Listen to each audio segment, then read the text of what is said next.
Mantan Kepala Lembaga Perkreditan Desa Kapal akhirnya resmi ditahan di Ditreskrimsus Polda Bali dan tersangka terbukti korupsi uang nasabah mencapai 15 miliar rupiah.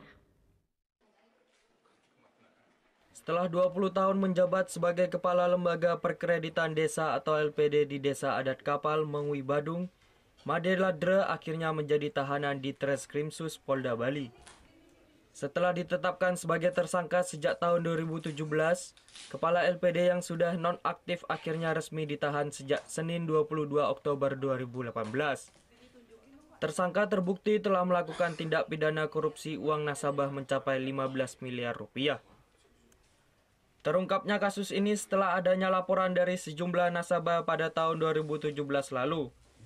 Selain mengamankan tersangka, petugas juga berhasil mengamankan barang bukti berupa ratusan dokumen transaksi. Pinjaman fiktif dan membuat tabungan fiktif sistem keuangan LPD Kapal atau melunasi pinjaman pribadi dan keluarganya dengan menggunakan uang fiktif dan melunasi pinjaman yang dibuat olehnya yang berasal dari penggelapan dana oleh kolektor dan menggelapkan gaji karyawan dan menggelapkan uang debitur atau menggunakan kredit dan menarik uang tabungan nasabah.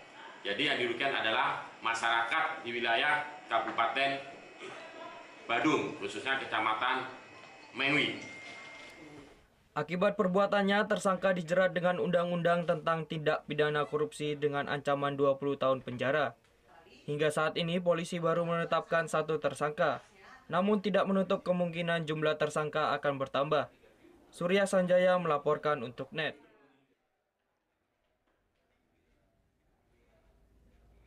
Oh yang beneran? Iya, oke. Tapi gue pernah. Nah, udah kan nonton beritanya? Jangan lupa di subscribe, di like, dan juga di komen ya akun YouTube dari Net Bali. Terima kasih udah subscribe. Yang belum, jangan sampai lupa. Di sebelah sini nih. Notif subscribe.